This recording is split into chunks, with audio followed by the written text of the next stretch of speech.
Here I am with my full dad bod eating buffalo chicken dip with the girl I have a crush on. Oops. It's time to take A Therapeutic Dose, a prescription strength reality TV podcast that explores the intersection of reality TV and therapy. Possible side effects may include entertainment, strong emotional reactions, and/or laughter. Here are your hosts, Ramona Ramirez and Margie McGee. Hello, everybody, and welcome to A Therapeutic Dose, where we meet at the intersection of reality TV and therapy. I am Margie McGee, and with me, as always, is my dear friend and co-host. Hello, Margie. I'm so happy Hi. to see you. Hi, I'm Hello. Ramona Ramirez Higgins. Hi, I friend. So already glad you're said it, back. but I'll say it publicly. Thank you for holding it down last week. I got to tend to some amazing restorative time with family and friends, and I'm so grateful for the time off and really appreciative that I had an episode to listen to on my, oh my God, I didn't tell you, there was a TSA walkout at the New Orleans airport when I was trying to return home. So I got there 5 hours early and would have missed my flight if it hadn't been delayed. The TSA line was out of the airport, up 2 floors of the parking lot, and there's nothing to do. You just go like, well, I live in this line now. This is my home. So I got to listen to the episode and watch a lot of TV. I got caught up on all my Bravo shows. It was wild. But I'm so grateful for phones. I could be entertained while I sat on my suitcase in a parking Oh, lot. Margie. Well, I'm so glad to have you back. I'm so glad that Too. you were able to take time off. I'm thrilled about that.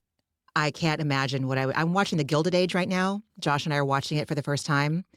And I look at him and I'm all, they just get in a fucking horse-drawn carriage and they don't have a map and they can't tell anyone if they're going to be late. And they have to write to someone if they're like, you have been hired for this job. You have not been hired for this job. It's letters. It's not that long ago that I, too, did not have a map or a camera or an internet or a way to entertain myself at an airport for 5 hours. Yeah. But there also wasn't TSA back then. You know, That's I'm true. old enough to remember the days where you could walk to the gate with your family members to say goodbye. I know, dude. It God, was very different. But here we are. here we Here are, we from the are. Gilded Age to the summer house. Yes. Just before we launch in earnest, I've said this a million times. Josh and I are I'm watching Summer House with him from the beginning so that he can catch up. And we're currently in the kind of beginning of season 4, where it's the COVID year. It's the COVID house where they all move in for 6 weeks together. And this is where Luke brings Ciara into the mix. And I always forgot, like, that's her origin story, is Luke brought her. And he Yeah, treated her like shit, too. 100%. What a dick. Exactly what she says. People want to Exactly. experience me and they don't take me seriously. He was the first that we saw on TV. I'm sure it's gone on for her whole lifetime. But yeah, He was such a profound disappointment. who, Luke? Yeah, just the way he treated Hannah and Ciara. Ew, got out that acoustic guitar. I Ugh. know, just marched around in his bare feet, strumming stupid songs. I love it. I mean, he, again, just like a great reality TV character. You're right. That's No exactly what notes he on is. that front. You're right. Perfect he, way to describe him. and he was like, he was in the audience of Watch What Happens Live not too long ago. Same exact guy. Super boring, nothing to say, cute enough. I don't know. He's just such a type to me. Like he's a reality, like a 3 to 4 season reality show personality. And Yeah, beyond that, he's figuring out a different life path, and that's great, but fascinating. fascinating. Yeah. Fascinating, and so glad he's no longer with us. On screen. He's with us On screen. Yes, on that's what I'm planet saying. Earth. On Yes. on a Bravo show. That's what I'm Yes, saying. yes. Right. Not to get crazy. So, had you heard the rumors about Amanda and West I floating did, and I around? started getting swept up in it, and then I was like, you it's not your business, it's not your problem, let it go. I started Yeah. getting insane and like really being mad on Ciara's behalf about what, Margie? Nobody knows if it happened, and if it did, what a mess and what a shame. I really went crazy for like probably, 2 to 3 hours going like, but Dumois confirmed it and she's friends with Amanda. Like, I'm crazy. Who cares? she has a really terrible track record of being accurate on things. Dumois does. Trust me, I read all of that, but then I read that she's friends with Amanda and she would never report it. That. Anyways, who cares? Yeah. I hope they didn't. The rumors were that West and Amanda hooked up, which would be catastrophic for Amanda and Ciara's friendship. And I truly hope it didn't happen. But if it did, that must be in a plan for everyone's greater good. Yeah. I don't believe it. But I am, how do I explain this? I've been listening to a lot of podcasts about Love is Blind. And I am coming to grips. Like, I've been shaken straight. I've been scared straight, rather. Shaken by the collar and scared straight about my agreement as I watch reality shows. I don't want to exhaust myself questioning everything or doubting everything, but production and rumors get views. Editing gets views, production gets views. That's the thing. It's like all of it can be true. Either they did hook up, okay, or these rumors are spreading to drum up interest in The City, their new show. Exactly. Okay.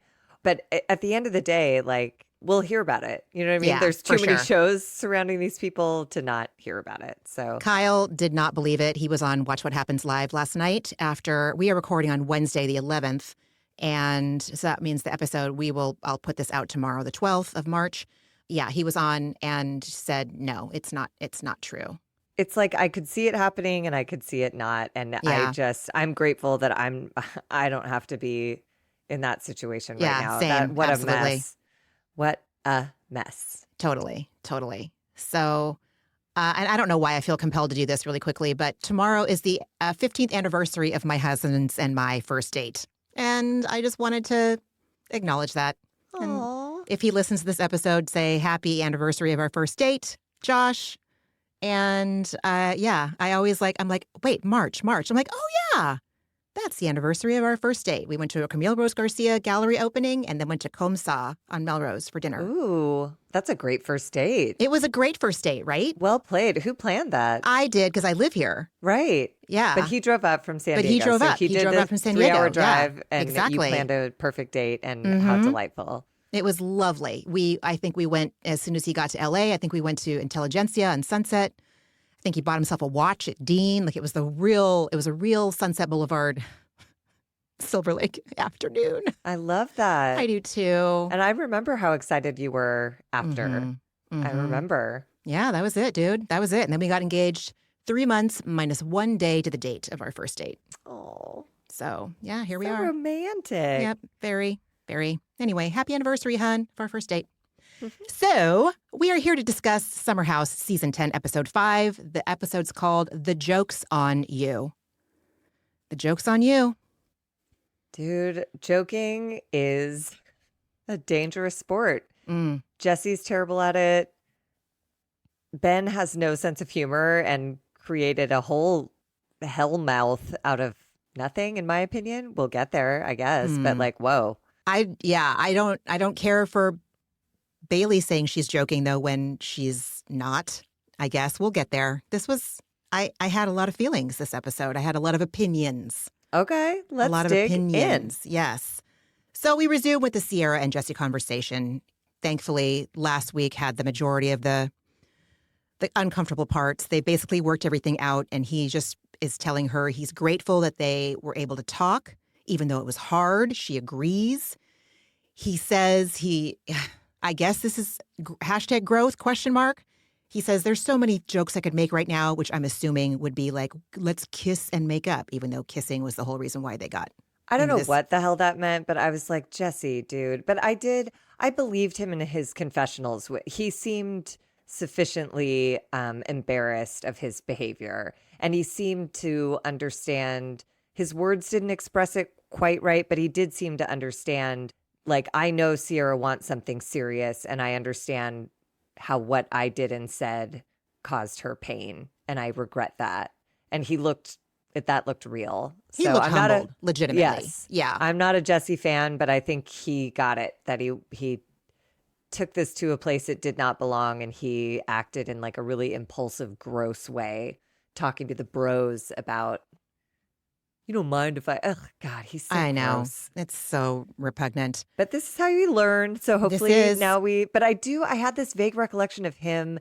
Didn't he have the same contrition last summer after he sucked a toe and didn't tell Lexi about it until she confronted him? Didn't he have a similar probably. vibe of like, that was a mistake? Yeah, I don't It's like, know. I I don't don't know, know how dude. hard he took it. I'm not sure if But he. you're right. And I don't think he cared about Lexi the way he cares about Mm-mm, Ciara. I think mm-mm, this one mm-mm. actually affects him. Okay, Yeah. great. So they tell each other they love each other. They give each other a side hug, and they're able to move on. And as soon as he's done, this cracked me up so much. He leaves Ciara's room, goes straight to the room he shares with West. West is literally and figuratively and emotionally pacing, like he's waiting for someone to come in with the biggest news. Jesse walks in. West is dying for the details. Jesse exhales and pulls his shirt over his head. I, I don't I don't fault anybody for being relieved once a difficult or confrontational conversation is finished. Completely validate that. The relief he has seemed indicative to me of how much terror he felt at her feelings about him. My point is that men can't fucking hang with a woman who is anything but happy, copacetic, kumbaya, whatever you want to say. Not a lot. Not at that age. I mean, he did a good job of like, that is a hard conversation. When you disappoint someone you care, when I disappoint someone I care about, it is really hard to sit in the discomfort of their experience of you, their experience of me being a disappointment. I thought Jesse handled himself well in the conversation with Ciara until the joke at the end. And I noticed, I don't know if you noticed, but in the room that Jesse and West shared, Jesse's bed was a mess and West was like pristinely made. Like, I wonder if while he was waiting for the conversation to end, he was like, and I'll put all the throw pillows here and I'll place the football in the center of the throw pillows. And now my bed is made. I wouldn't doubt it. Yeah. And it's a complicated situation. It is a love triangle. Like, it's hard to be the friend of the guy who's hitting on your ex. That's a hard, tough spot. When Jesse tells Wes that the conversation went fine, we literally saw Wes's shoulders drop and all of the tension leave his body, and he wasn't even involved in the conversation. Jesse tells him, I just feel bad that she's upset. God. I don't What? know. That's it. That's a fair I thing to say. I know hate it when I is. upset people I know, and so do I. Believe me. I'm because I just think he understands what he did, right? Or no? I hope he did. Like I didn't feel satisfied that he took as much responsibility, No, but but he's maybe Jesse he's Solomon. just I think that's what I was just going to Sierra's say. working within his limitations. You're right. She's She's like, accepting of his who he is. is another human being's like, yes, I crossed a line and said something flippant and inappropriate and unfair to you, and I devalued you, and he's Jesse Solomon, so the best he can say is duh. God bless. In his confessional, he says that, yes, he's attracted to her. She's beautiful inside and out. And now he really knows she does not want to be casual. And he feels bad that he misread the situation. And he's upset and disappointed in himself. Yeah, that was dumb. So I guess this is the best we're going to get. And it's got to be fine. I've got to accept it, or I'm the one with the problem. Yeah, my only issue with that was him saying, I feel bad that I misread the situation. It's like, you didn't, because in your conversation with Ciara, you said, I know you want something serious and I don't know what I'm looking for. So you read the situation just right. You just were selfish, and which is normal. People have moments where they're selfish and do stupid shit.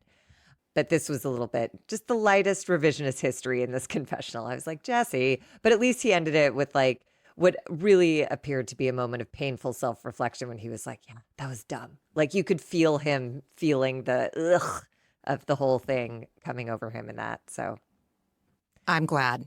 I'm glad. I don't think there's anything wrong with that. If he needs to spend a little bit of time having some healthy shame, I think that it can only be a positive thing for him. mhm.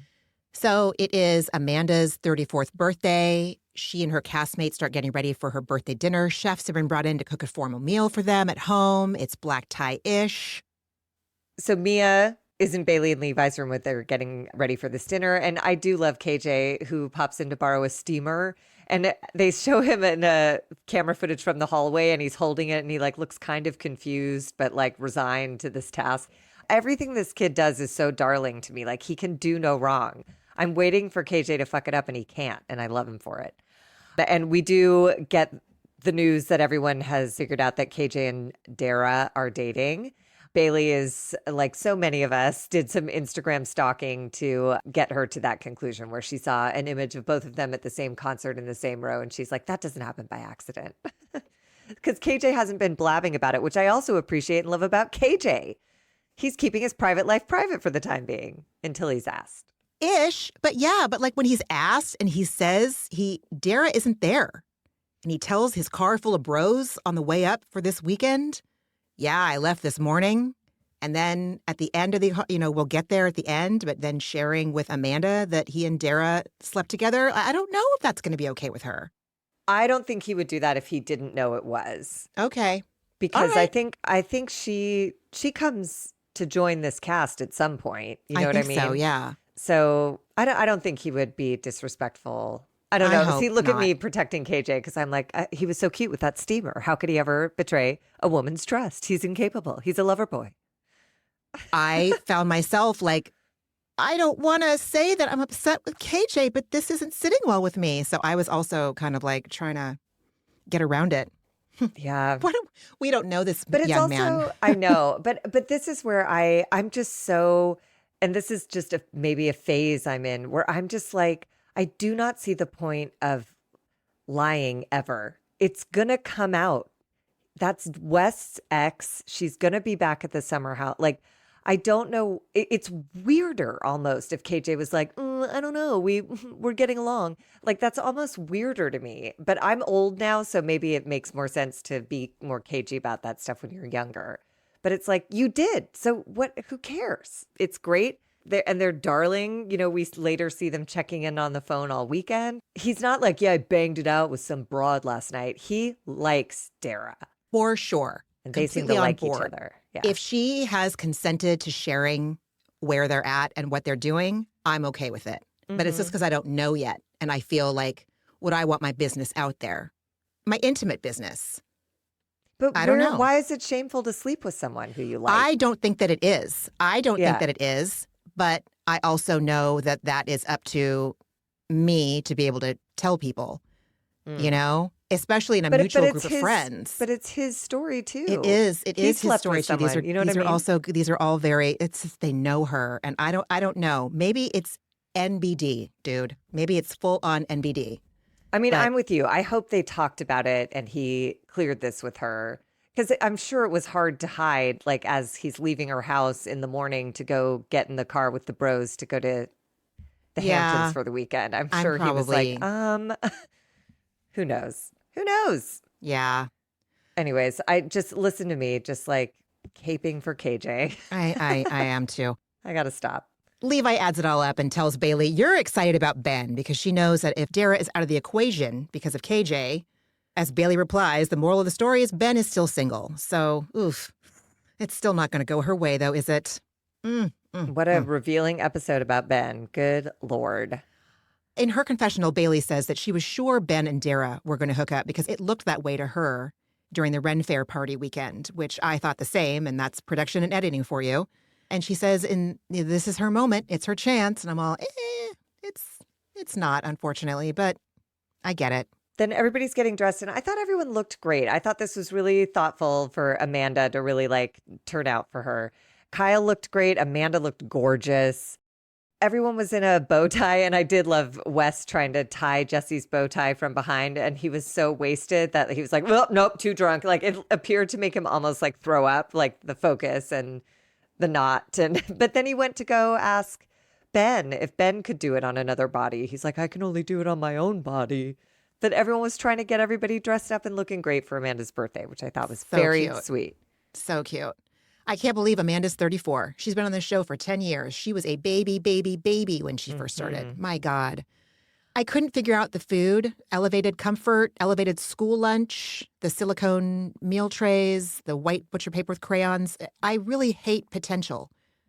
A large dining room table, but that's what it couldn't be me. I wouldn't have But I'm also watching The Gilded Age right now, and the tablescapes are so inspiring and gorgeous. And the white butcher paper and crayons really That must killed have my had boner. some meaning for Amanda, right? Okay, I don't know. Maybe not. If not, then I don't know. But I hope it was thoughtful for her. I hope they chose food and activities that she liked, but maybe. Oh, no, I have a feeling she had a hand in it, but I don't understand.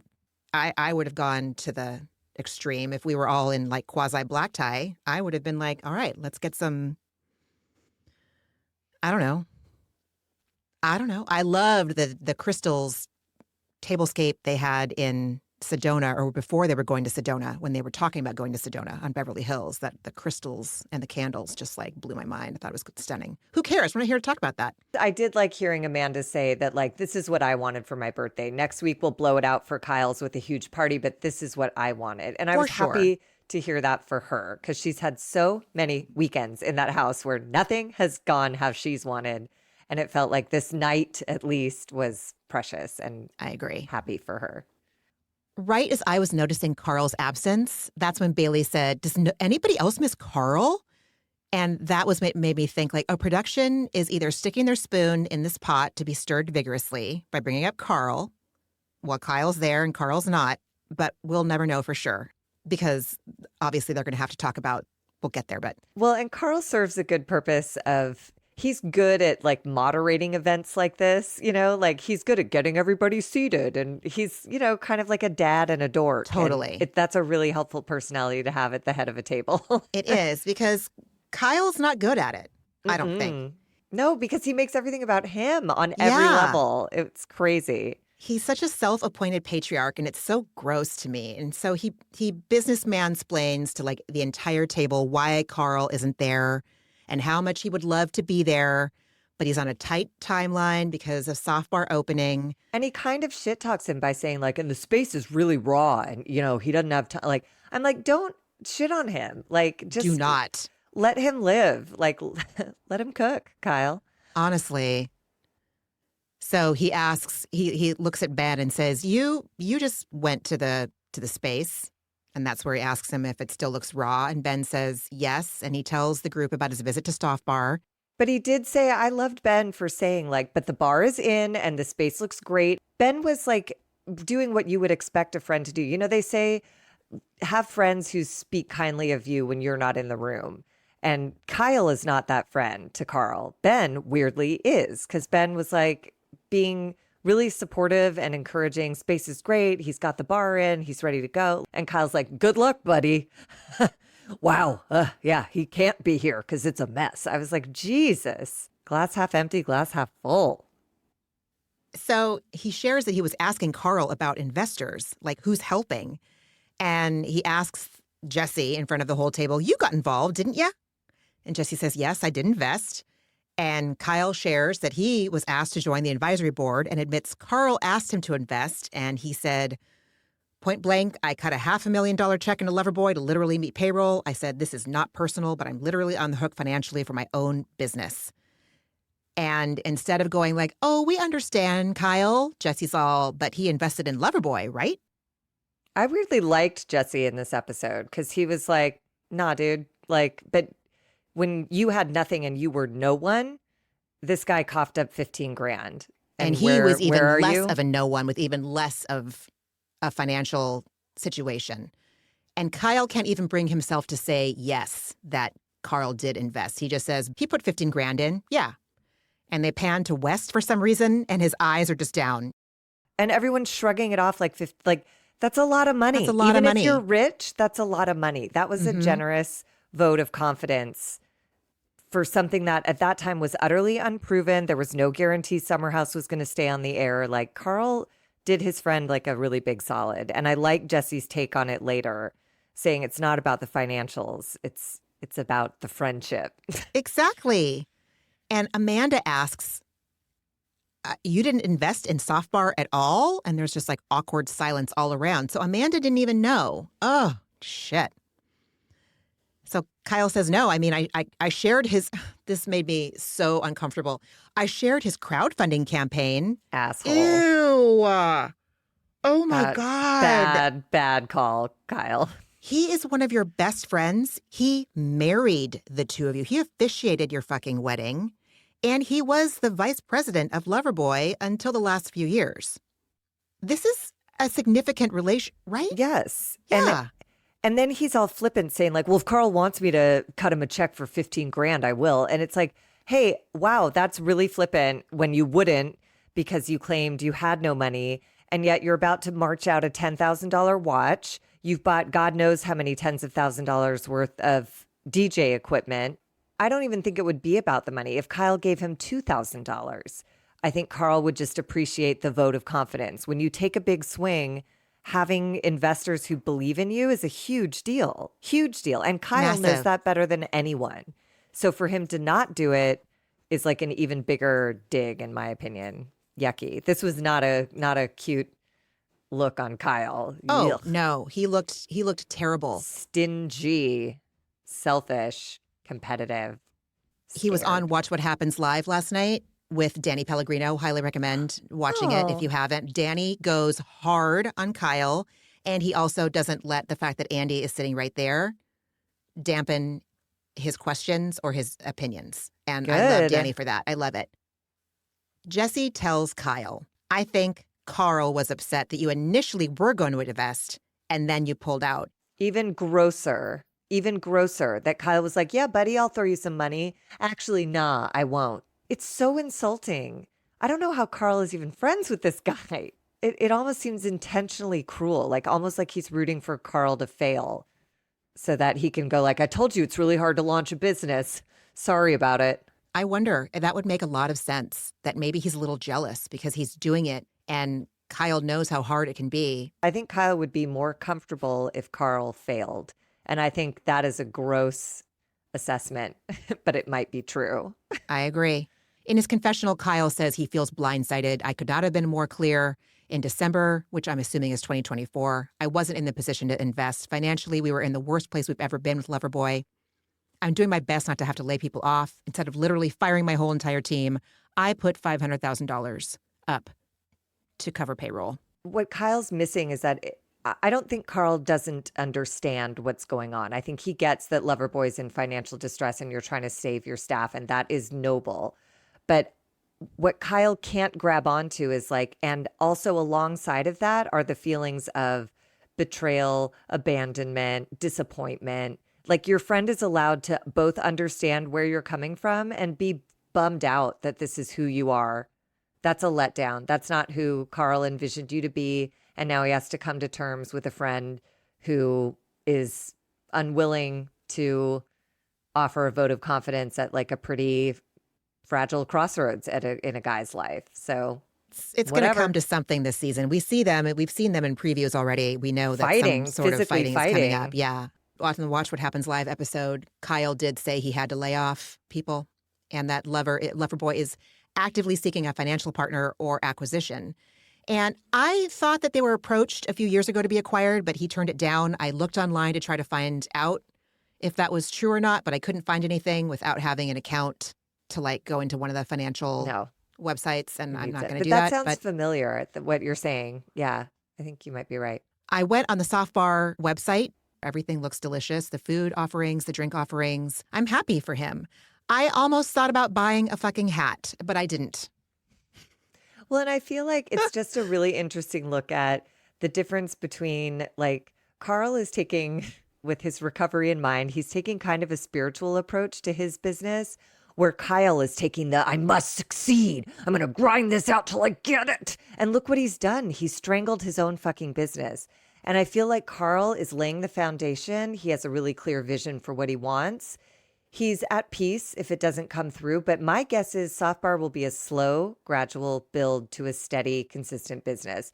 My guess is Soft Bar will operate like most restaurants in New York, and you will have 2 to 3 years of operating at a loss. Year 3, you break even. Year 4, and there forward, you turn a profit. And I think Carl is like in a place where he's planned for that. So he doesn't need the success and the adoration and the I'm the CEO of like Kyle does. You know, Kyle's too much of Kyle's esteem is coming from Loverboy to the point where like he can't even see how he's affecting someone else by not offering $1,000 to support a friend's opening of a business in sobriety.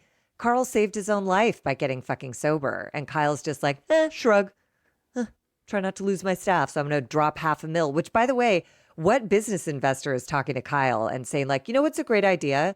Take $500,000 out of your business's account and put it toward, like, that's a crazy.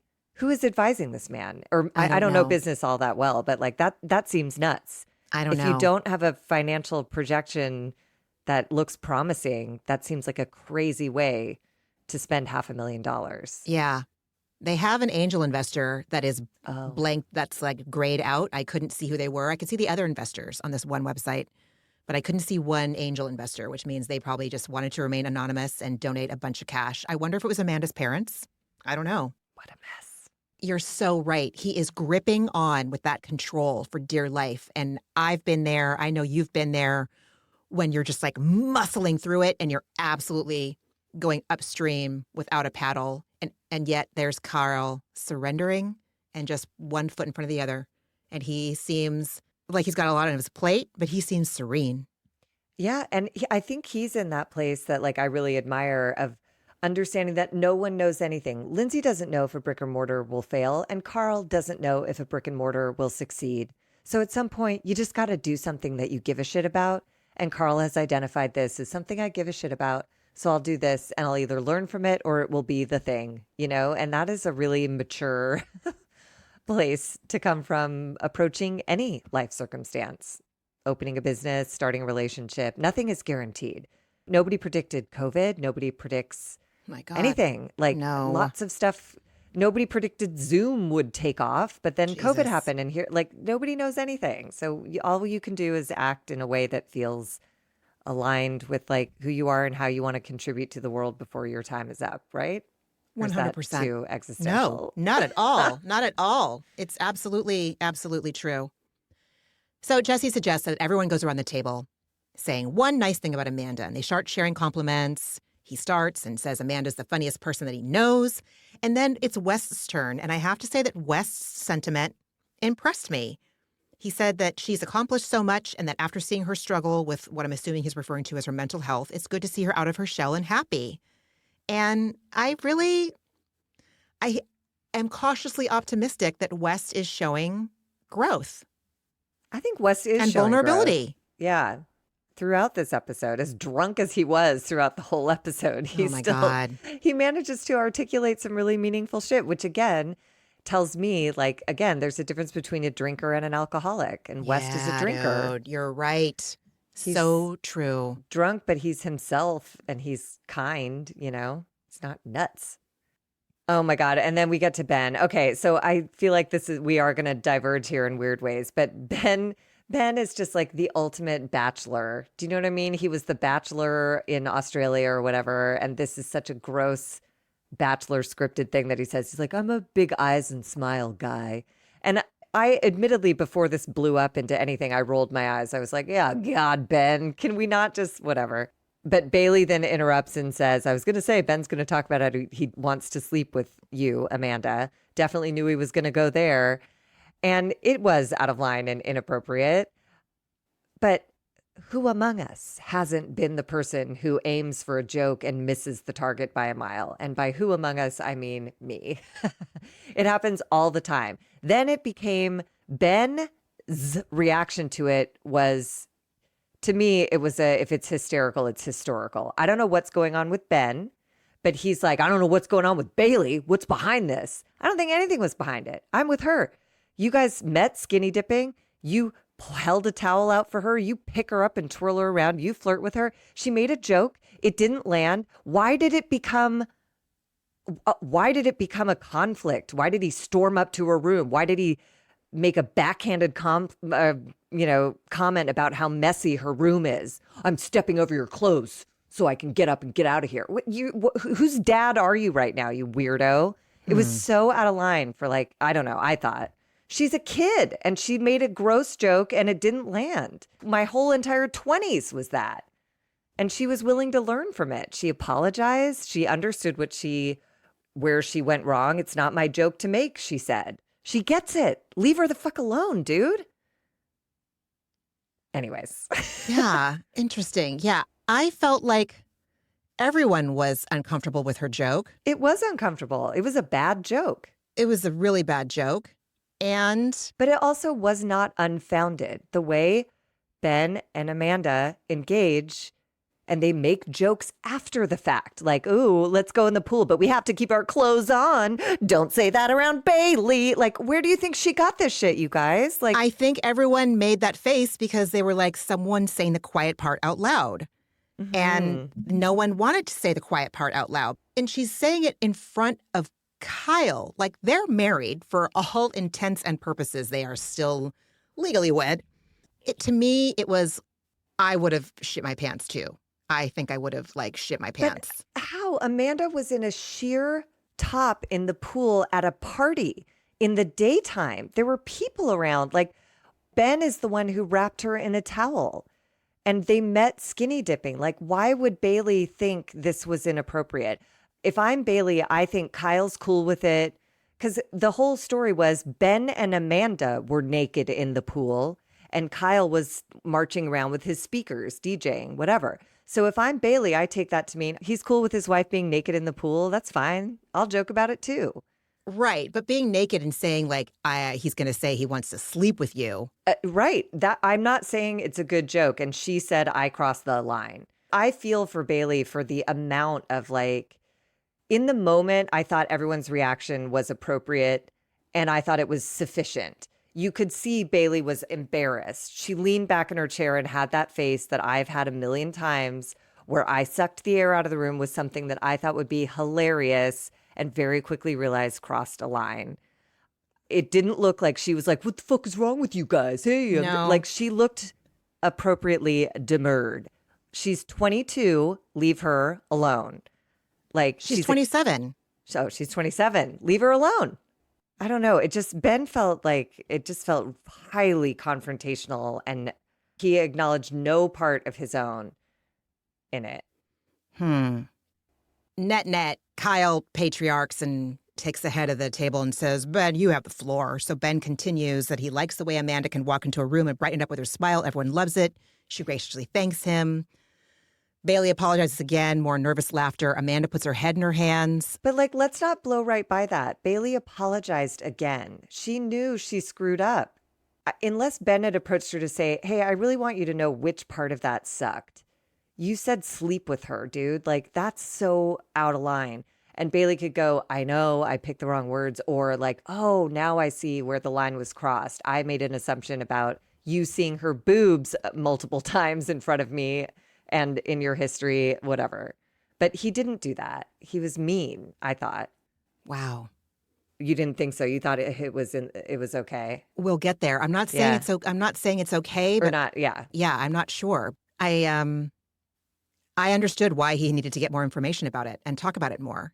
But he talked about it. He didn't listen to her. He came in and he yelled at her. And as she was saying, I apologize and I want you to, and she had to say hey, look at me. I'm talking to you. So he got to say his piece, insult her messy room, and then stands up to storm off.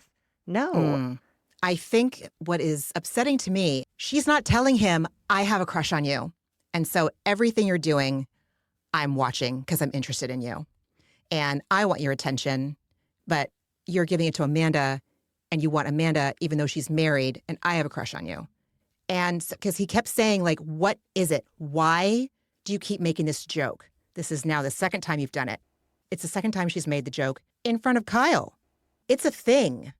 She is talking about it with her friends and she's talking about it in front of the whole cast and she's talking about it in front of Kyle and Amanda and Ben. So I feel like he's picking up on something. Why are you singling me out? But doesn't know why. And she won't tell him. Either he does know why. If you're a hot guy, you learn to sense that. And also she said last week, don't go for him. He's too good for me. She's not comfortable with him. She's not actually in a position to pursue him. And I get what you're saying, that she's trying to deflect that by making jokes about Amanda and Kyle. I don't think it's as egregious, for him to say what's really going on. It's so aggressive and say what you mean, but don't say it mean. You've done this twice now, and it makes me incredibly uncomfortable. Can you please table this? There's a way to be nice. But that is what he said. I didn't hear it like that at all. I thought he was so shaming and shitty and weird. Because I agree with Jesse when he said to Ben, like, why are you reacting like this? Why? Why are you so fucking freaked out about a girl making a joke that everyone else agreed is inappropriate? Let it go. Because it's the second time it's happened. It's the second time she's said something in front of the guy that he wrapped Amanda's a towel around. to. He picked up, like, yes, but he did. It's all, that's what I'm saying is like, it's all gray and blurry and weird. And Ben acts as if he's this buttoned up man sitting with his hands in his lap who's never done a thing. And Bailey's extrapolating that he could sleep with her. They only met when her whole naked body was in a pool and her husband wasn't. They only partied at a pool with her tits out, and West acknowledged, we see your tits. And I think Bailey's right. If Jesse had said it, yeah, you want to sleep with her, man, everyone would have gone like, ha, ha, ha, great joke, and moved it along. It just does. It felt like something else in Ben was awoken and that did not belong to Bailey. I think there's probably truth to it. I think there's probably a little bit of truth to it. But also when he said, I mean, we're jumping all over, but like when he said later about, I am so free with her because I know I'm friend zoned. We're both friend zoned. So like that's Tell Bailey that in that tone. Yeah. Like, why didn't he say that to her? Like, you should know. I don't know. That the reason I'm so comfortable around Amanda naked is because we are firmly friend zoned. So like what you're saying is crossing a real big line because there's none of that there. She's married. I'm not interested. Stop. But he didn't do that. He was like, what's wrong with you? What's going on with you? Because I understand she said it twice. I get it. In front of the both of them. But why wouldn't he? If it was me, I would cop to, like, I get how this is probably confusing. We did meet naked in a pool. We did party here naked. I do engage with her in a flirtatious way. And that is what they've talked about. Like when we see all the flashbacks, they have had those conversations. With Bailey? As the whole cast. The whole cast has. Yeah, like how do you guys know each other? That's like how that was like, I think the first time we met Ben. Well, the first time we met, it was this. Oh, okay. You've seen her boobs? But to me, if I'm Bailey and I hear that level, like she said, that looseness, that relaxed nature, talking about sex and boobs and naked, I too would have no problem being like, you want to sleep with her. It's the next, why? I don't know. I don't know. I think whatever, there's no boundaries. And like Bailey operated from a place of no boundaries and she got in trouble where no one else does. Yeah. I see what you're saying. I see what you're saying. So Kyle tells everyone that they're going to have dessert and leaves to get Amanda's present. And after telling everyone he couldn't invest in soft bar, he returns the table with a Cartier bag. So I don't know. Did he get it for free? It could be. Absolutely. It could be SpawnCon. 100% could be. Or discount SpawnCon. I don't know. No, because Amanda says Kyle doesn't spend money. He's very frugal. And so this was a big swing and it was meaningful to her in that way. We see a montage of all of her past birthdays and his lack of thoughtfulness around them. And in his confessional, he says, with the way that their current summer is going, nailing this year's birthday is mission critical. I'm impatient with him. It's a watch. Everyone cheers for what a great job Kyle did. And in that moment, I was glad to hear Amanda acknowledge it later, because in that moment, I was like, oh no, this moment just became about Kyle. Yeah. Like, oh, and he was eating it up. He wasn't trying to throw the focus back on the birthday girl. He was like, yeah. I was like, Kyle. Yep. He just wants the accolades. He wants the send it. He wants the DJ praise, the birthday gift praise, whatever. So they all go into Club Send It to dance for a while they're still in their outfits before they go out to a legit club. And Bailey goes upstairs and Amanda walks to her in Kyle's room to FaceTime her mom. I only mentioned that they're both leaving the room because Bailey and Amanda pass by a completely wide open umbrella.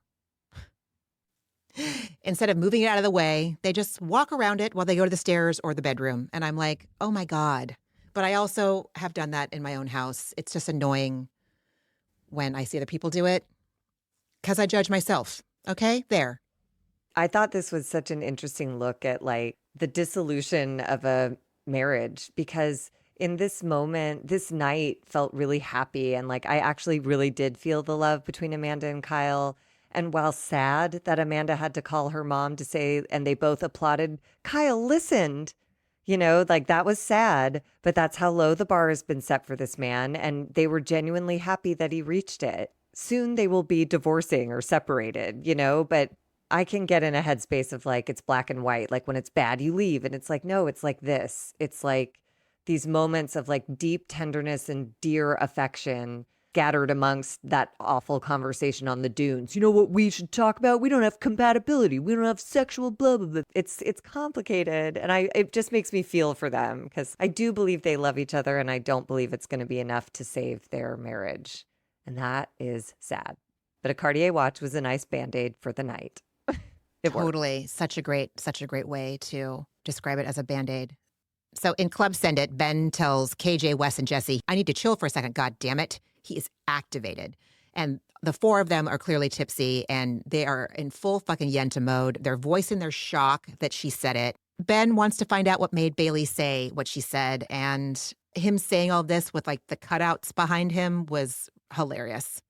And on Watch What Happens Live, Danny was on. And Danny said what everyone else who was watching said about the county fair party. It looked, especially when Ben picked Amanda up with his bare hands on her bare waist, like something was going on.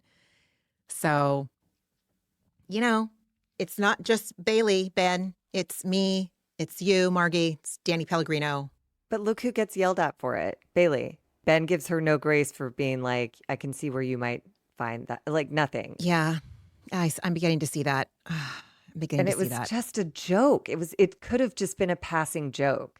But he's so Lindsay activated that he's like, God damn it, I gotta cool down. I'm like, you gotta cool down?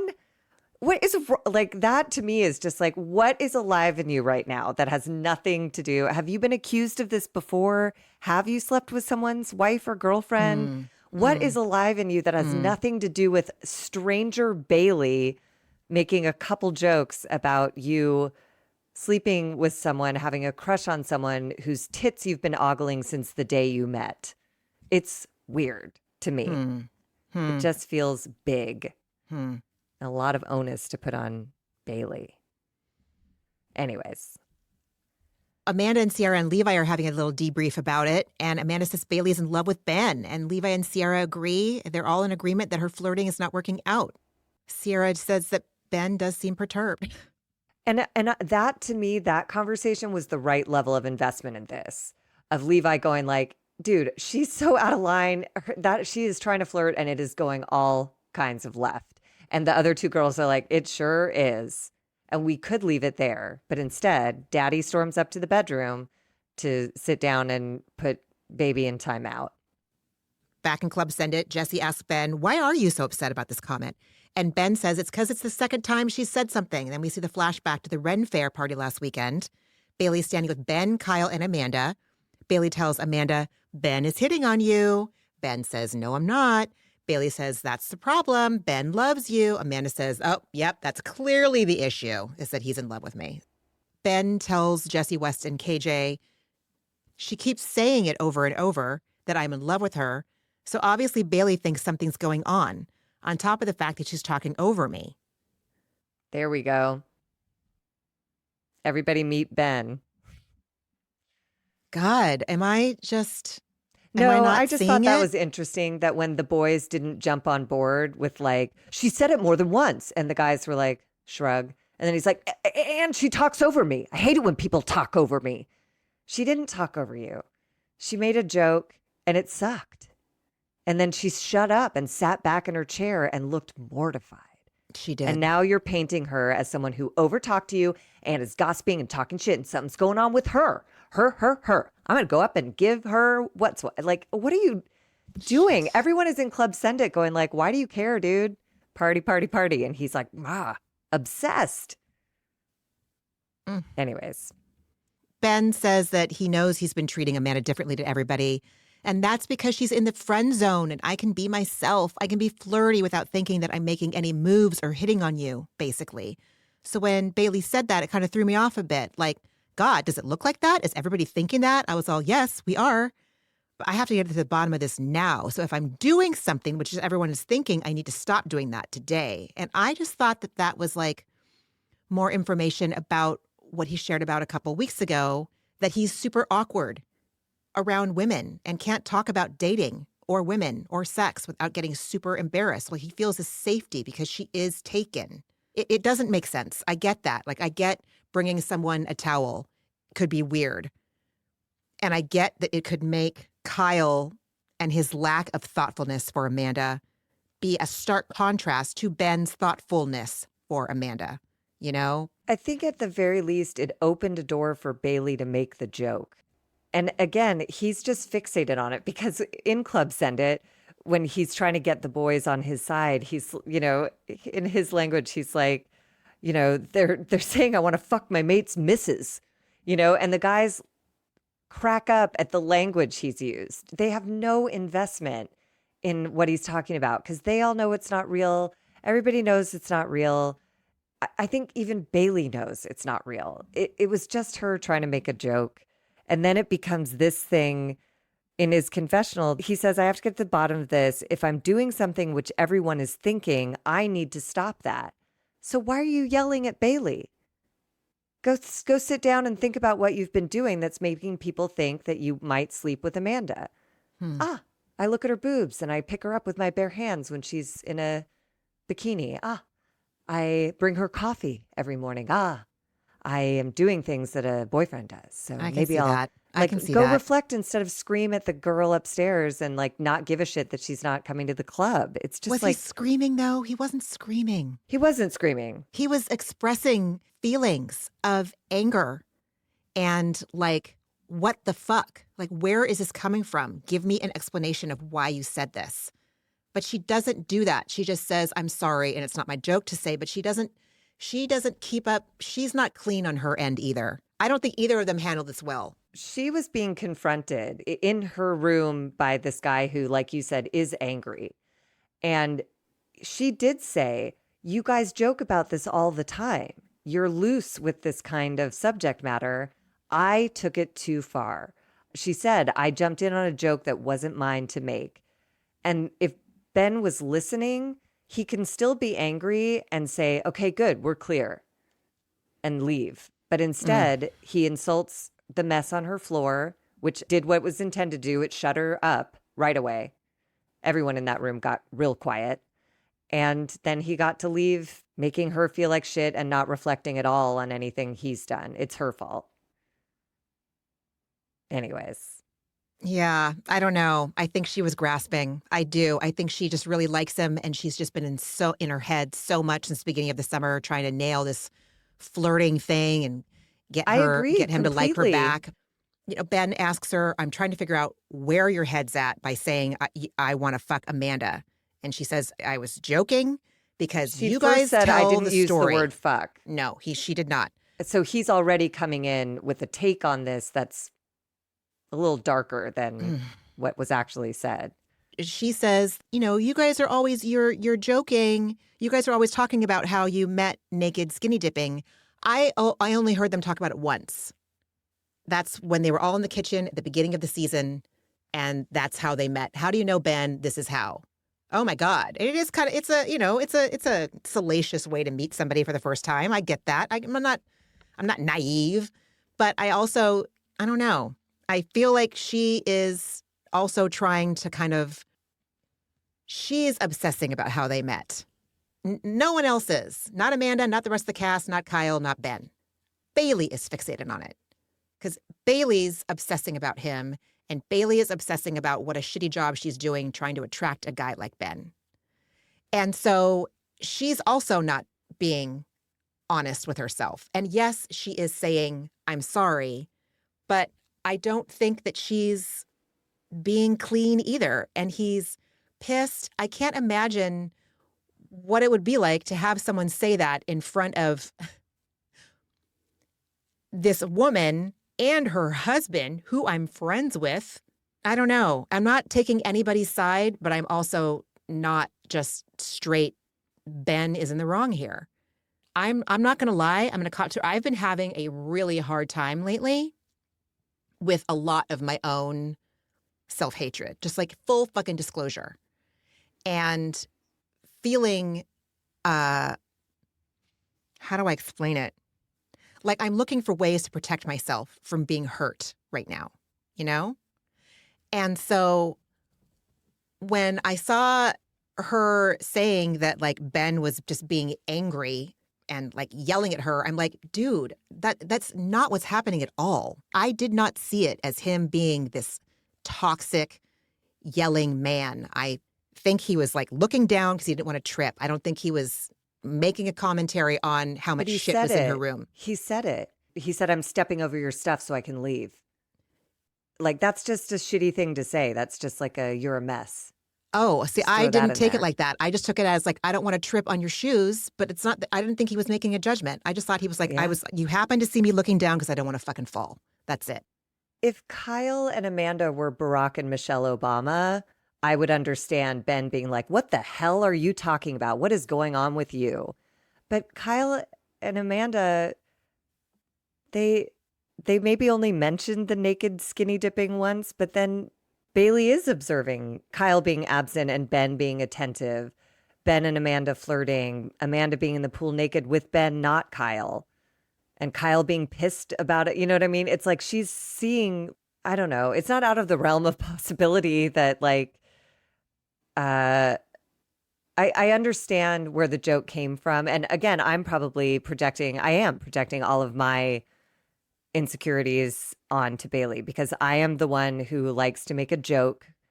And that feels like a fun way to engage in conversation, especially when I'm with people I don't know very well. And I could totally see myself taking the information that Bailey had and making the same joke and being told that there's something deeper going on with me is like, that's a lot. But there That's a lot. she likes him. She's liked him since the first, Right. this is the 5th weekend that we've been watching and she hasn't told him. And so he is not, But why he's does like, she have to tell him? she just doesn't made a have dumb to. joke. She doesn't have to, but also don't try to tell him he's crazy. He's like, there's something else. What is it? And she's like, nothing. And I find that she's lying by omission. Well, then I hope Ben is satisfied watching this back and seeing her talk about how much she has a crush on him. I hope that satisfies whatever motivated this. But I think that's conversation. what got me is that like he's like, why? Like his gut is telling him there's something more going on, but she's looking him in the eye and saying, it was just a joke. It was just a joke. It was just a joke. By the way, you don't know I have a huge crush on you and I talk about you all the fucking time with everybody in this house, except for you. But then I guess that's where I just go back to his confessional and I'm like, he didn't say anything about like something's definitely going on with Bailey. I wish I could get to the bottom of it. He said, if I'm doing something that everyone thinks makes me predatory toward Amanda, I need to look into that and stop it. But he doesn't do any of that. He tells her he thinks there's something more to her joking and he doesn't know what it is. Mm-hmm. And it's not funny. And I don't think you're trying to be funny. And I'm like, exactly. Like he knows something is up. But she says, if there was something else going on, I would tell you. They had this conversation. She's gaslighting him, basically.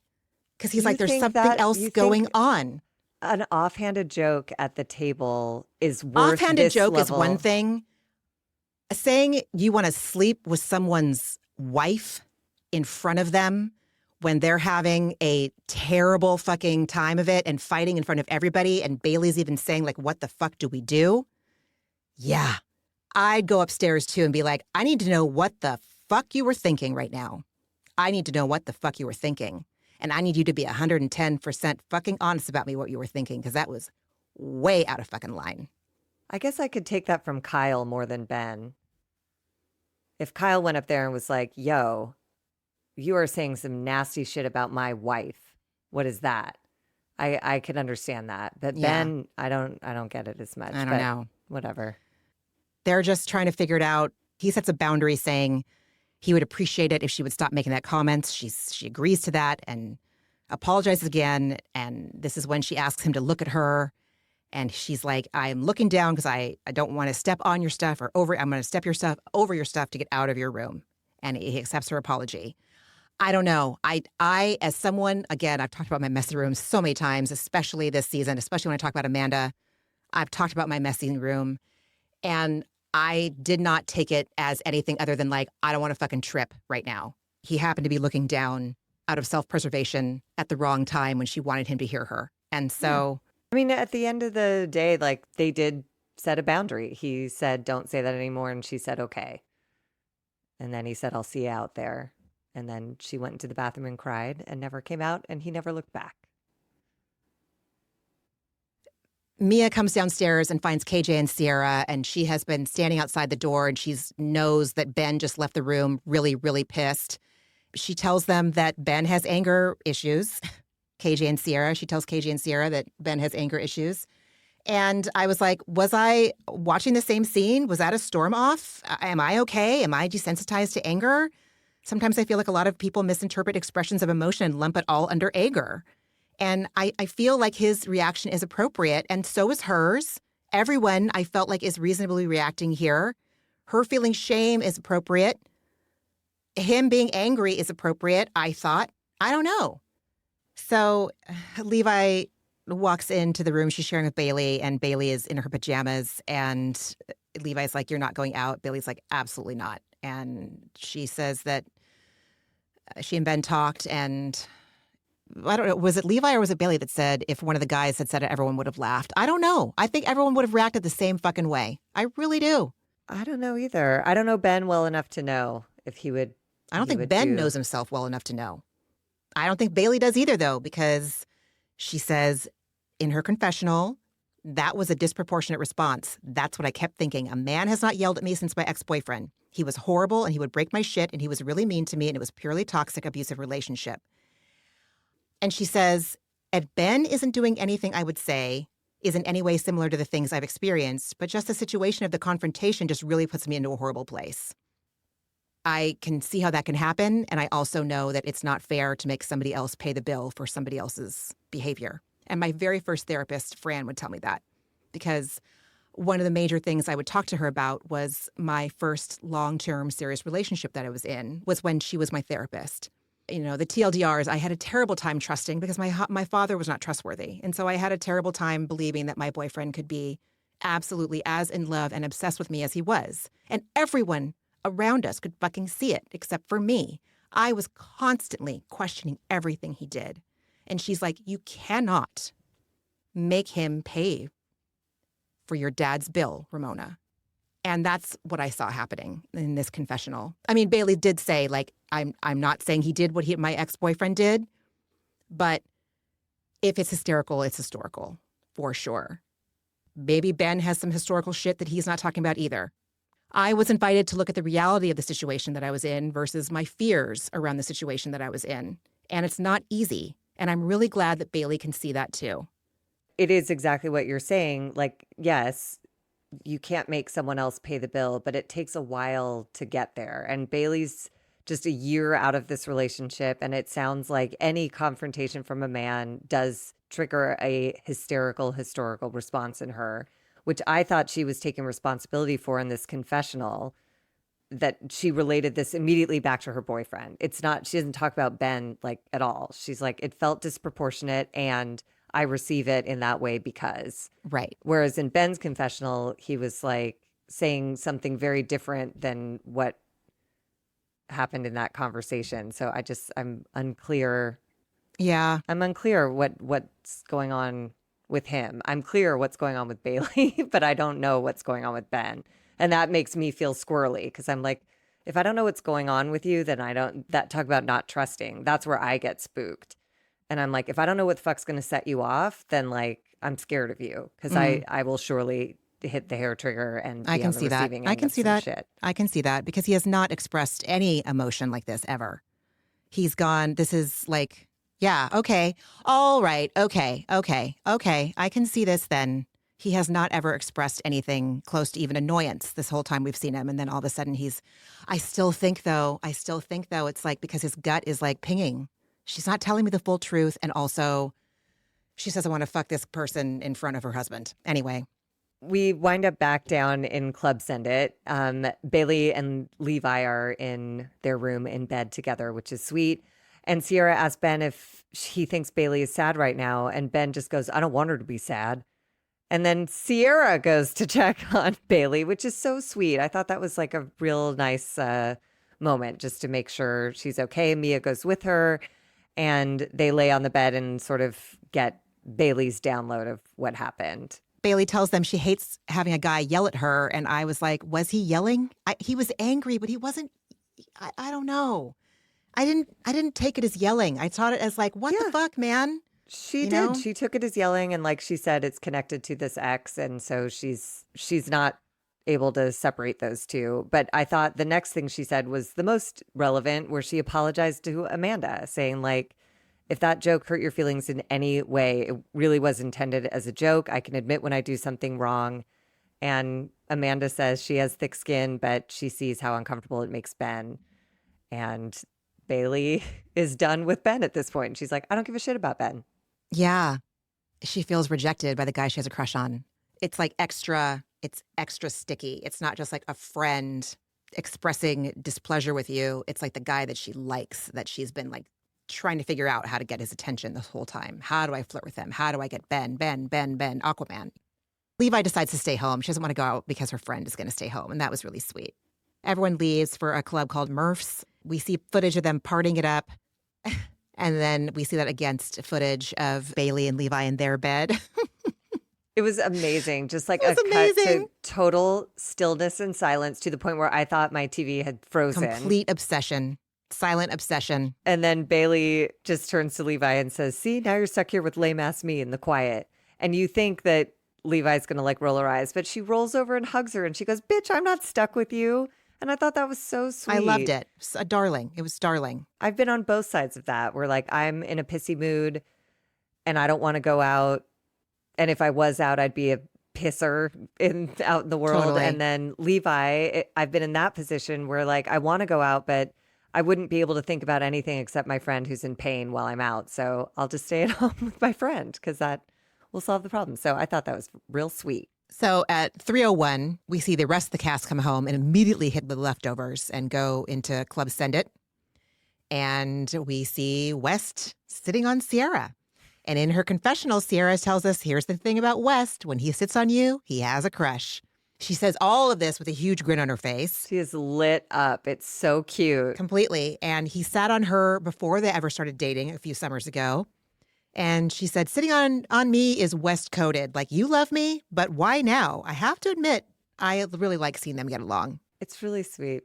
And I do wonder if why now is it because Jesse was going to move in? Like, is that what?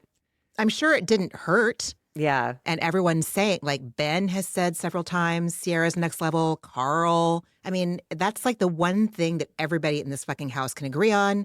Man, woman, whatever. Ciara is a next level person.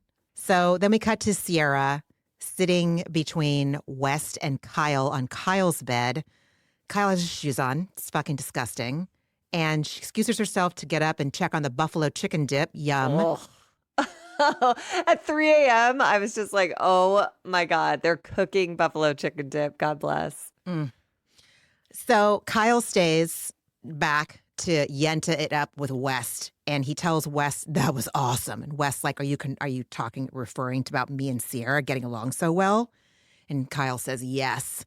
And West agrees, but he says, I don't know what to do. He says that they hate each other for 3 weeks, that it's so good. And Kyle's like, it's so good, West. And Kyle's chatting in West's face about how excited he is about what he observed. And I'm just thinking, is everybody on cocaine?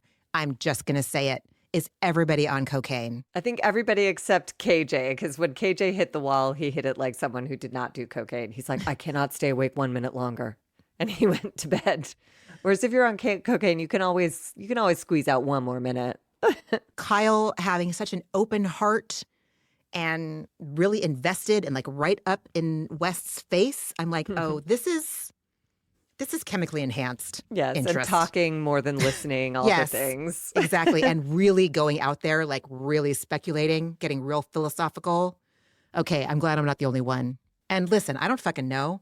I have very to my knowledge, I have few interactions with people under the influence of cocaine. Again, to my knowledge, maybe. But like this just seemed a little. It was speedy. For Yeah. 3 a.m. It was It was a little speedy. amplified. Yes. Thank you. Thank you. Yeah, And then we got Wes' version of this. And he says that crush isn't necessarily the word he used because they aren't friends during the day. So he's like, is it a nighttime crush, a PM crush, an after dark crush? I thought that was cute. He's like, it's definitely not a breakfast crush or a lunch crush. And he says the better question is, what does she think at this time?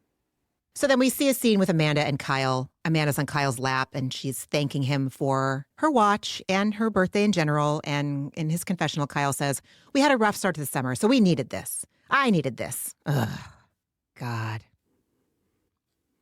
Thank you for validating my reaction with that look you gave me too. Like, yeah, this is so fucking It's her exhausting. birthday and it It's winds her up with like an birthday. I statement. I was like, Kyle, Yeah, can you give exactly. her one day? Come on, man. So Ciara's in the kitchen and she's eating buffalo dip and a shirtless West strolls in and Ciara's all, why do you look like that? And this was the most amazing thing I've ever heard on fucking Bravo. He says, because I thought I was alone. That was the most honest moment ever captured on film. I was like, yes, we've all been there wearing something ridiculous where you don't expect to run into someone and you're like, oh, hello, shit. Here I am with my full dad bod eating buffalo chicken dip with the girl I have a crush on. Oops. But it's also, again, a look at like chemistry and it surpasses all that crap. When you like someone, you like someone. Abs, no ab, nobody gives a rip. At a certain point, you just there is chemistry between those two that is undeniable to everyone who encounters them, you know? 100%. Oh. So Wes asks Ciara, are you having fun? And she's all like, tonight or in general? He's all, I don't even know any other way to ask that. And she says, you don't know what you mean? And he tells her in a whisper, I don't know how to talk to you if I'm being so honest. Oh, God, that was sweet. I know. And Ciara replies, well, I feel like I've designed it perfectly that way. And I was all coping, manipulation. It was so, talk about coded. That was so page coded of like, well, that's exactly how I designed it. It's like, Yep. okay. Yep. I mean, appropriate for her to have distance, want distance Well, between she them while says she figures it out. Yeah, exactly. I mean, he fucked up, but also like, let's call it what it is. It's like, I'm going to keep this upper hand because you scare me and I can't not have the upper hand right now. Yes, but she drops it, you know, like Mhm. shortly and does say what she means, which I appreciated in her. But yeah, I loved him for saying he just lays it all out there. He's like, I don't know what to do before filming, after. I would like to talk to you. You know, in her confessional, she says, flirting, having fun, drunken stupor is great. In the sober daylight, a conversation where I have to put my guard down and be so vulnerable, not sure about that. And then Ben wanders in and catches a whiff of the intensity of this conversation, moves right out. And Ciara is saying to West, she drops all the pretense and just goes, I don't think that I trust you or your intentions or interactions. You don't know how to talk to me because I don't know how to talk to you. Yeah. We don't trust each other yet. And at West, God bless him, he was like, I understand that and that's my fault. And they kind of seem to leave it there. I'm excited to see what's going to happen. So the next morning is Saturday, July 26th at 10:12 a.m. I really maintain the belief that they are not allowed to have curtains in their bedroom because production wants them awaked so that they can record them. And extra mess happens when there's little sleep. West, oh my God. Oh my God. We see West smothering, hovering over Jesse, wishing him good morning with kisses, just so ferociously.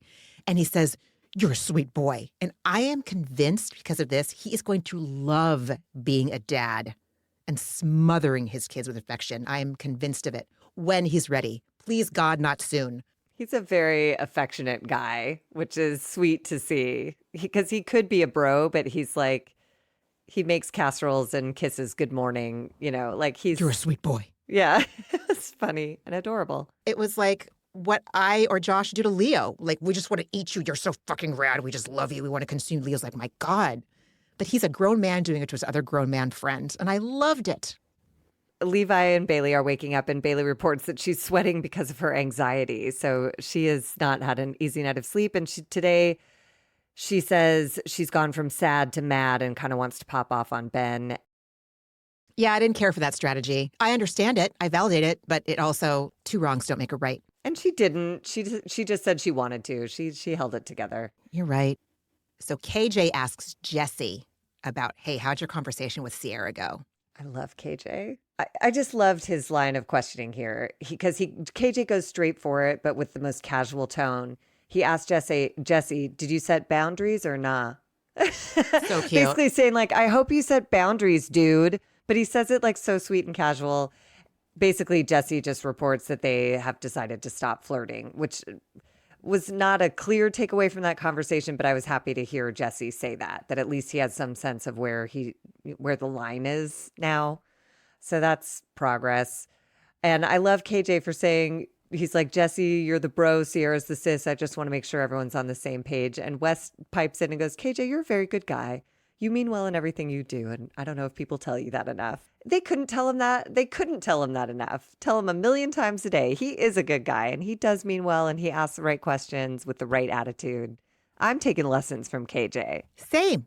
And West says, I'm trying to be like you. That is like the best thing ever, is when you can inspire someone just by like living your clean life. Like, oh, I want that. I want to do that too. Yeah. And when you can look to your friend group for something to aspire to or something to learn from, you have a good friend group. 100%. And I love that Wes said it and that he saw it to begin with. Mm-hmm. But they're so open like that from the beginning. I love their relationship too. From the beginning when West was like, are you doing okay? And he's like, honestly, I had an anxiety attack. And like they talk it through. I'll check in on you. Like they're great. Mm-hmm. I guess maybe it's generational, but like I didn't grow up observing any male friendships with this level of connection. And I love observing it. Josh and his soulmate bestie. Absolutely. And I think the very first boyfriend I was talking about earlier in this episode was like that. And they remind me of each other. And how I met Josh was through the first one. So no mistakes there. Anyway, so at 1:24 p.m., the cast is getting ready to leave for a vineyard. West is sitting shotgun in one of the cars. Ciara opens the door, like basically implying never looking more beautiful. Holy crap. Heels, dress, hair, perfection. Completely. She just expects him to relinquish the shotgun seat to her, and he's all, no. And she says, no. And he says, I'm standing up for myself today. And everyone is in faux shock. He's proud of himself, and everyone in both cars is analyzing Ciara and West. And like everyone is rooting for West and Ciara, including West and Ciara, I think. And then we arrive at the vineyard and Bailey does not want to sit next to Ben. And it becomes, I couldn't tell if it was like a notable thing to the people sitting at the table or if they just turned the mics up for us at home. Because nobody else at the table seemed to notice, but Bailey did not want to sit across from Ben. And that's fine. They had a fight the night before. Better to like keep the peace and sit apart. They start drinking their sparkling rosé round, and Ciara asks Kyle to take pictures of her in the grape aisles. What are they called? The vineyard? I guess it's called a vineyard, right? I don't know. The aisles of grapes is better. And so while she's posing, Kyle says, give me I flirted with Wes last night energy. He's just such a fucking yenta. Bring other positive things, and then maybe I'll excuse the shit that you do and find you charming. But instead, I'm just annoyed by you the whole time. People are having to prove themselves to me right now. They really are. Fuck. What does that mean? I was dying at like Kyle occasionally Kyle will expose his age. And this was one of those moments, like the squat he took when he was taking the picture was so the exact position my mom gets in to take a picture and she's 84. And then when he's like, they didn't call me the Ansel Adams in high school for nothing. And Ciara going like, who's Ansel Adams? And he was like, oh, he was a famous scenic photographer who shot in only black and white until the end of the career when he started to incorporate color. And I was like, oh my God, I don't know. So occasionally he's just a grandpa and I enjoy his grandpa energy. He got me in this scene. I thought it was cute. So at the table, Mia tells Amanda, I'm so happy for you that you got that watch from Kyle. And Amanda says, this was more of a gift for himself than it was for me because he got the applause and the kudos from you guys. Then she says, and now I can leave him and I got a watch out of it. I don't think it was sinister. I think at the time she really thought it was a joke. You don't think so? I think she thought it was a joke, but the fact that she was like, she's letting it all fucking hang out, whether or not she knew at this time they were going to be dissolving their union as we and they know it. I don't know yet. But, and now I can leave him and I got to watch out of it. It's probably that thing of like starting to experiment with using that language with someone you've been with for over a decade, you know, of like, I guess I'm going to try out what it sounds like if I say leave him, and I'll do it in this joking way around friends. And, you know, it's hard. But yeah, she will. She has now left him and got to watch out of it. So salute. And then we cut to Ben and Ciara playing cornhole. Fucking cornhole. Fucking cornhole. Oh God. And they're like competitive, and Ben is like uncomfortable around Ciara. Like watching him feel like off center is kind of fun. Ben says, you know, it's been great getting to know you the last few weeks. And Ciara says it's nice. She actually doesn't annoy him, and he's brought some like less stupid boy energy into the house. And then Ciara asks directly, are you dating, looking for a relationship? And then Ben said he's been trying to work on himself because earlier in the year he was dating someone and they seemed to have like a hot and heavy 2 weeks. And the girl said, I love you. And he froze and then explained to her that he will be going to the Hamptons for the summer and he doesn't want that level of commitment. What if he meets someone out there? He appears conflicted about that. He doesn't like himself for saying that, but at least he told her the truth as opposed to Jesse Solomon last year, you know? They showed a picture that they took like in bed and they're, you know, he said, we spent the first 100 hours after meeting together, which is romantic and also chemical. And they took a really cute picture of the two of them in bed. And I swear that's the girl who was in the audience of Watch What Happens Live when he was on it. So I wonder if they have reconnected. I hope so. That'd be a cute, fun love story and a tribute to therapy and all the things that Ben has been working on. I mean, it seems like he's really hung up on her. And that is probably why he's not giving any vibes to anybody else. Yeah. Is because it's like he's Andrea. preoccupied. Remember when Andrea was obsessed with Lexi? Mm-hmm. And now they're married. So maybe Ben will follow a similar path. And then Ciara's amazing because she's like, why don't you just be honest with her and say, like, that seemed like it went a little fast for me, but just telling him to tell the truth. She says to him, you have to be the one to open the door. It's on you now. And she says, as someone who's guarded myself, once you've been burned, I can't show up as the same me as I was before I was burned. So you have to do a lot of work here to make up ground. And I thought that was such a great perspective and a really lovely moment of sharing her experience, strength, and hope with this man, you know? Agreed. To help him along. So the cast returns home and they talk about getting in the pool. And while Ben and Amanda are by themselves walking in, they're the last ones to walk into the house from the vineyard. They say, oh, but we have to remain clothed. And Ben says, don't make this joke when Bailey is around. So I don't know. I don't think they would have made that joke if the conversation the night before hadn't happened. It just, again, feels like it's at Bailey's expense. They're flirting in this moment and then saying Bailey's crazy. And I'm like, you guys, I can see either that. just leave her out of it or acknowledge like, yeah, I guess I can see where she might, whatever, Ben. It's all fine. So KJ, Ciara, and Amanda are on the porch in the backyard, and Amanda asks him to confirm that he and Dara had sex yesterday morning. And he says that. We see a flashback to her asking him at the vineyard, hey, KJ, when was the last time you had sex? And he's all, yesterday morning. I still don't know that Dara's going to be okay with this sharing, but I'm excited to tune in next week and find out. Amanda wants to know if they are hot and heavy. And we see a montage. Oh my God, I know it's chemical. Like, I know it's chemical, but like they're on the same page. They're FaceTiming and they're texting and his eyes are smitten and his body language when they're FaceTiming is smitten. And her voice, we hear her call him baby. Like they're so cute. And he said, yes, they're hot and heavy. He's kind of hiding under the hood of his sweatshirt. And he's a little uncomfortable. But I loved that flashback sequence of like the mundane excitement of new love where she answers the phone and he's like, no way you're lying down too. Totally. It's like, oh, two people lying down. Oh, wow. You have everything in common. And then he calls her at some point to go like, I ate a piece of cake and now I have a tummy ache. But it's like you want to share literally everything with that person. So it's like, here's what I ate and here's how I feel after I ate it. It's so cute. So he tells Amanda, I felt so sad when she left last weekend. and I'm going to see her tomorrow, and we're going to a Yankees game on Monday I got us tickets for. Then this is also, okay, so two of the best things I've ever heard. Like first West earlier, and now Amanda asks KJ, do you move fast? And he says, if people like each other and they see each other once a week, if you're free, we'll make time. Fucking brilliant. Honest. No games. It's just so unusual from a young man. Right. This is why I would date older men, is because that's how they thought. They were like, look, I like you. I have tickets to this thing. Let's go. And instead of being like, we should wait 3 days and blah, blah, blah, they were just like, no, come on. And I love that KJ at a young age is like, I like her. I want to spend time with her. If she's free and I'm free, we're going to spend our time together. Let's fucking go. I love it. So in his confessional, he just says that he misses her a lot.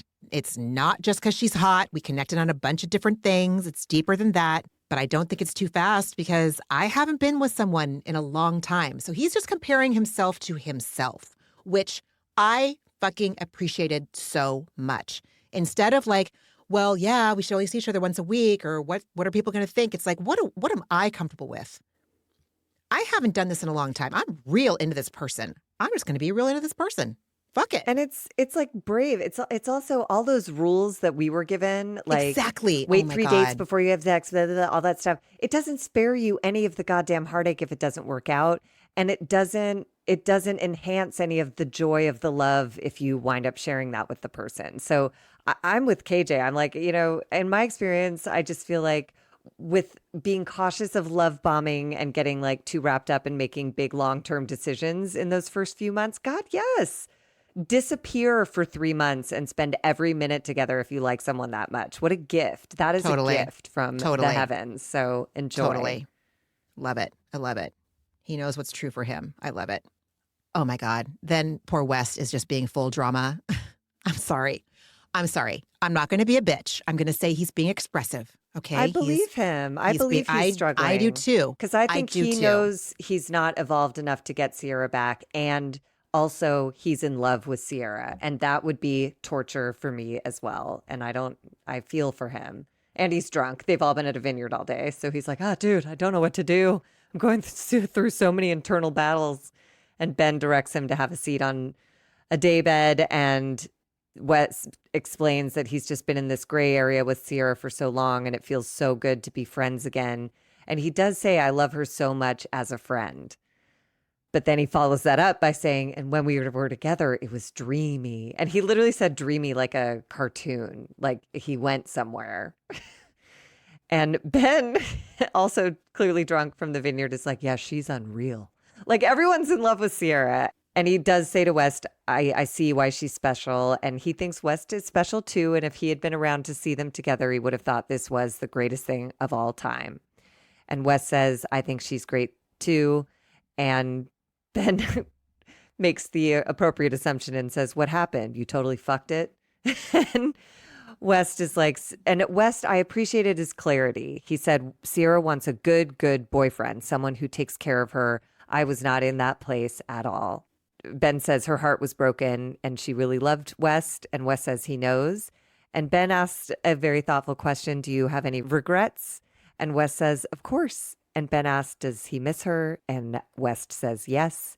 And then he asked, does Ciara know that? And West says she knows, but he doesn't know what else to do. I don't know if she knows. I don't think he's been explicit. I think him sitting on her chest, the signals are there. And if they have a non-drunk conversation when his shirt is on, not at 3 a.m. over buffalo nachos, he'll probably say, I miss you. And, we got a glimpse of some conversation they have where they're both in tears. And that feels like one of those conversations where you do tell the whole truth. And it's excruciating because you're both in the same place you were when you had to break up.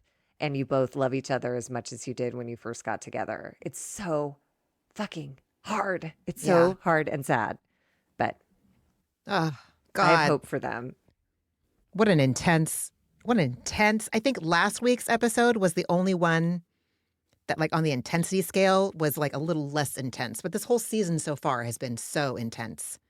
It's such a good show. This show really, really gets me in touch with my younger parts, my younger super scared parts that I guess, still want me to kind of visit them and like pay them some attention and ask them what they need to share with me.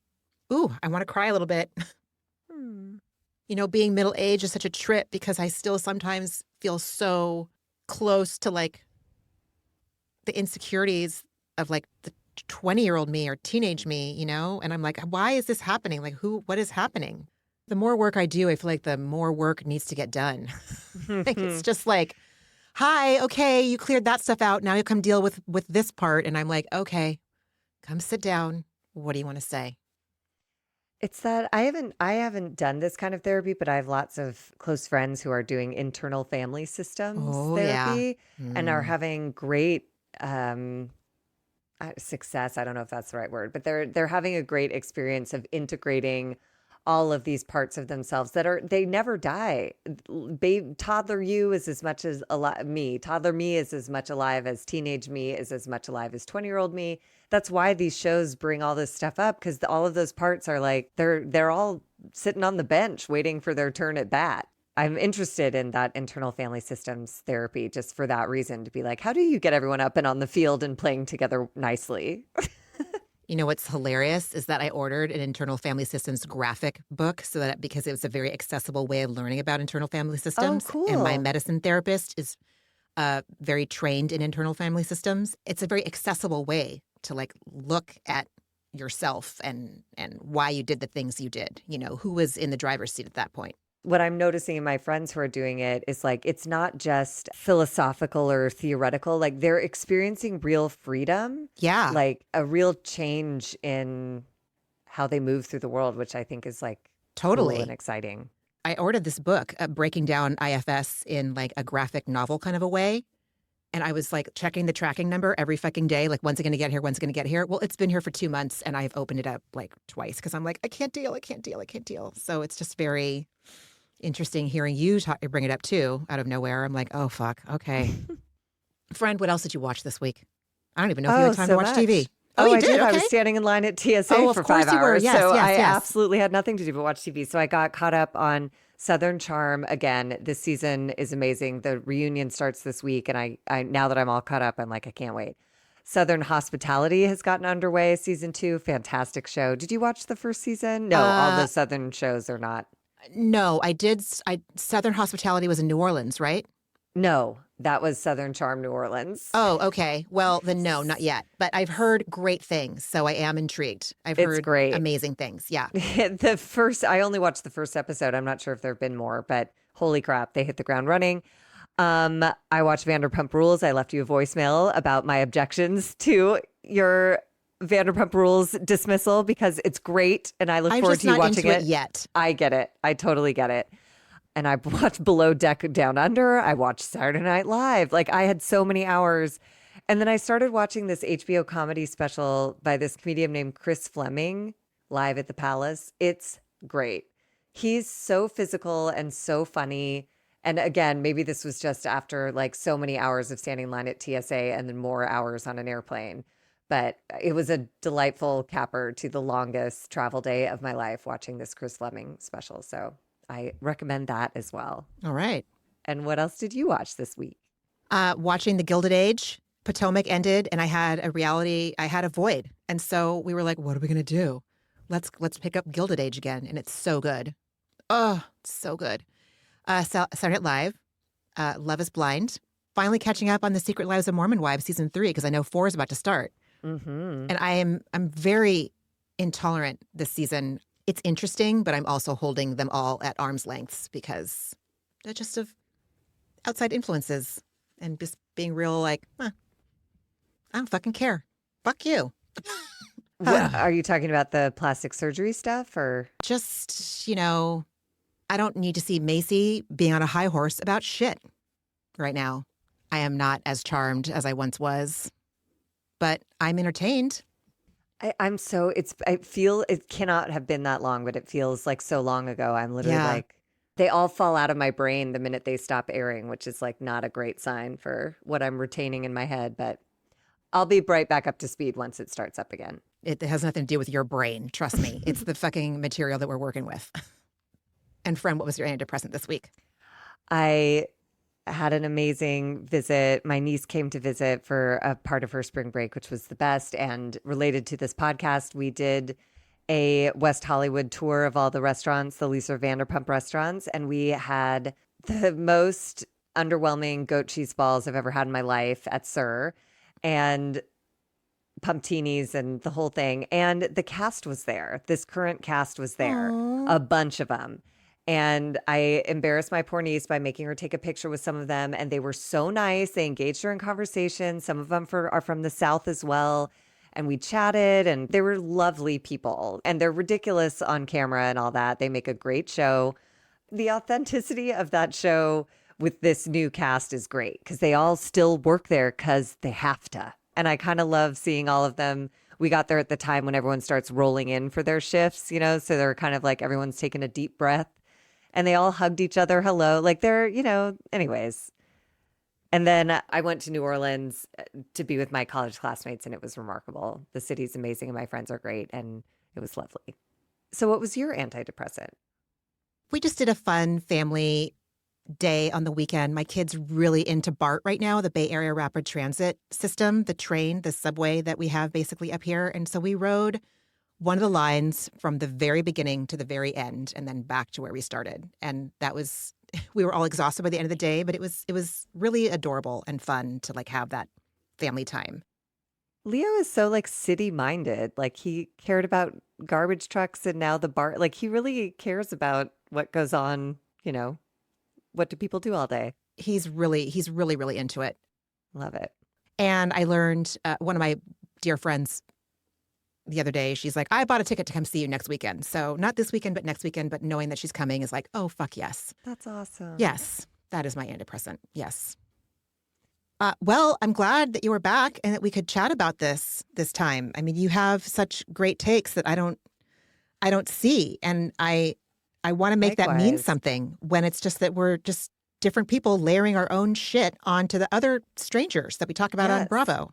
And I will promptly forget about all of it the second we hang up this call. Like that is Yes. also the beauty of these shows is I get so invested in Ben and he makes me so mad. And then the second I stop talking about him, I'll just like go back to life, real life, which is great. So thank you everybody for tuning in, and everybody take really good care of yourselves. And we will talk next week. Bye. Ramona and Margie are obviously not doctors and do not provide medical advice. Their content is intended to be used for entertainment purposes only. It is not intended to be, should not be interpreted as, or used as a substitute for medical advice or a diagnosis of any health or fitness problem, condition, or disease, nor a recommendation for a specific test, doctor, care provider, procedure, treatment plan, product, or course of action. My mom isn't a doctor.